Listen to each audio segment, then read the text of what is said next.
Kita ke informasi lainnya, pemirsa. Warga Kampung Alar, Jiban, Kabupaten Tangerang, Banten menggelar aksi menyatakan sikap di tepi laut Desa Kohot. Aksi puluhan warga ini buntut dari Bareskrim Polri menangguhkan penahanan terhadap Kepala Desa Kohot terkait kasus dugaan pemalsuan surat tanah pagar laut di Tangerang. Sambil meneriakan yel-yel usut tuntas dan lanjutkan, puluhan warga di Kabupaten Tangerang, Banten menggelar aksi di tepi laut. Dalam aksinya, warga membawa banner besar yang bertuliskan Raja Kecil Kohot yang penuh kesombongan. Aksi pernyataan sikap yang dilakukan puluhan warga atas kekecewaan terhadap Bareskrim Polri yang mengabulkan penangguhan penahanan Kades Kohot Arsin bin Asif dalam kasus pagar laut. Dalam pernyataan sikap warga setidaknya ada 6 tuntutan, salah satunya ungkapan rasa kecewa terhadap Bareskrim Polri, Kejagung hingga terhadap Kades Kohot. Bareskrim Mabes Polri mengabulkan permohonan penangguhan penahanan yang dilakukan oleh kecewa dengan proses yang begitu lama sehingga tidak membuahkan hasil. Kemudian Bareskrim punya argumen sendiri, sedangkan Kejagung sebagai penuntut umum tuntutannya tidak dilakukan oleh Bareskrim. Jadi kami sebagai warga sangat merasa kecewa. Sebelumnya, Kepala Desa Kohot Arsin bin Asif bersama 3 orang lain ditahan di Bareskrim 24 Februari 2025. 2 bulan berlalu, penyidik Bareskrim menangguhkan penahanan 4 orang ini karena telah habis masa penahanannya dan terbentur pemberkasan di Kejaksaan Agung. Jaksa meminta penyidik menyertakan pasal tindak pidana korupsi, sementara penyidik Polri tetap menganggap kasus ini masuk ranah pidana umum.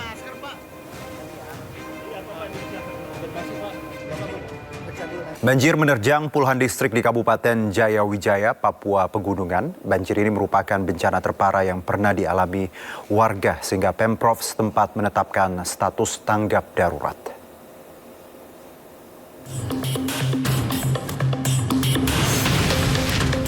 Banjir menerjang 22 distrik di Kabupaten Jayawijaya, Papua Pegunungan. Banjir juga merendam rumah-rumah warga, perkebunan, fasilitas publik, dan akses jalan. Banjir terjadi sejak 10 April lalu dan melumpuhkan aktivitas warga. Banjir ini merupakan bencana terparah di daerah yang dijuluki Lembah Baliem ini. Pemprov Papua Pegunungan akhirnya menetapkan status tanggap darurat bencana sejak Jumat lalu. Tanggal 10 kebanjiran dan sampai hari ini. Tanggal 25, 26 ini hujan banjir dan sepanjang Sungai Baliem dari bawah distrik Asotipo, Maima sampai dengan di atas rumah-rumah ataupun perkebunan kita terlihat terendam oleh banjir maupun beberapa titik yang terjadi longsor. Sehingga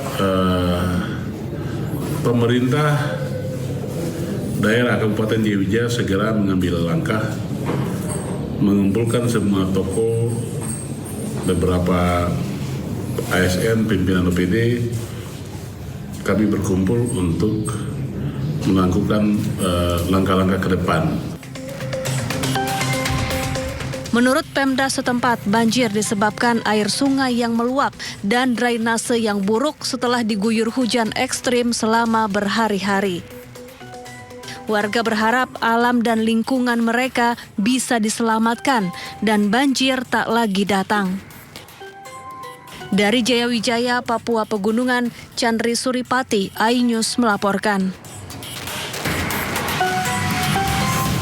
Sementara itu, pemirsa, banjir juga merendam puluhan rumah warga di Kecamatan Karangtengah, Kabupaten Cianjur, Jawa Barat setelah hujan deras mengguyur pada Sabtu malam.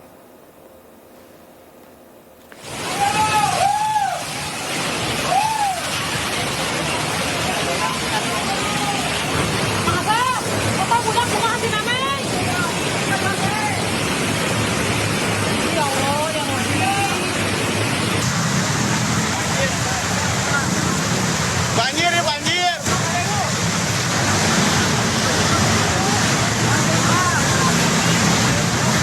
Adik.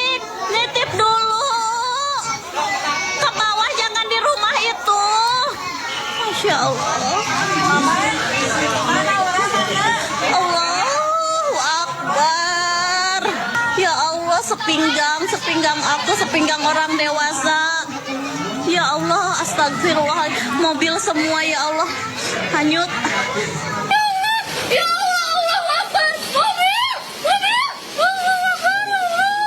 Allah Akbar, pintu rusak, innalillahi wa inna ilaihi raji'un, ya Allah.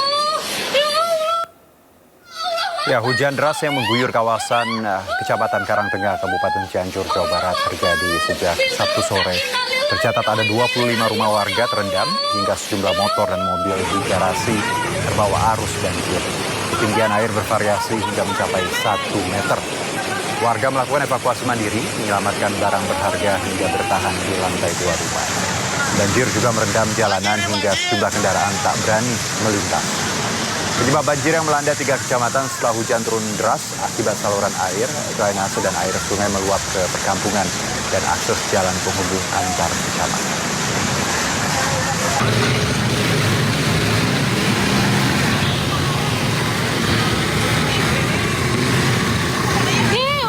Sejumlah kolam lumpur panas muncul di perkebunan membuat panik warga Mandailing, Natal, Sumatera Utara. Warga menduga kolam lumpur panas berbau hidrogen sulfida akibat pengeboran sumur panas bumi oleh sebuah perusahaan geotermal.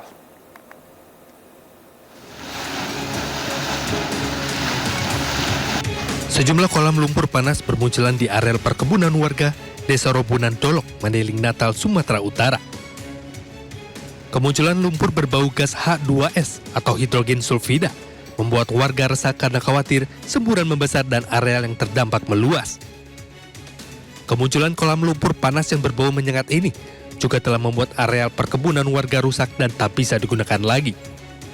Lahan pertanian nggak bisa lagi ditanami, banyak parit yang mati. Ada di sana juga titik di persawahan masyarakat. Yang paling parah, Pak, ini Warga menduga kemunculan kolam lumpur panas ini merupakan dampak pengeboran sumur panas bumi yang dilakukan PT Sorik Marapi Geothermal atau SMGP. Namun saat dikonfirmasi, pihak perusahaan membantah hal tersebut. Menurut PT SMGP, lokasi pengeboran sumur yang berada di Desa Robunan Dolok telah lama ditutup dan tak dilanjutkan pengerjaannya. Kemunculan kolam lumpur panas di perkebunan warga tersebut merupakan fenomena alam yang akan berhenti sendiri menyesuaikan kemampuan tekanan di dasar bumi. Apakah kegiatan di PTE berhubungan dengan timbulnya manifestasi di PTE? Nah, ini juga satu hal yang menarik karena sumur di PTE ada 2, dia tidak punya permeability. Kita coba untuk melakukan intervensi tahun 2001, terus kemudian kita coba flow, nggak bisa flow. Artinya apa? Dia tidak connect dengan reservoir panas bumi yang kemungkinan kita pikir ada di wilayah Roburan. Meski telah meninjau bersama pihak terkait, namun demi keamanan warga, pihak perusahaan akan kembali mengecek bersama Kementerian ESDM. Dari Mandailing, Natal, Sumatera Utara, Ahmad Hussein Lubis, iNews melaporkan.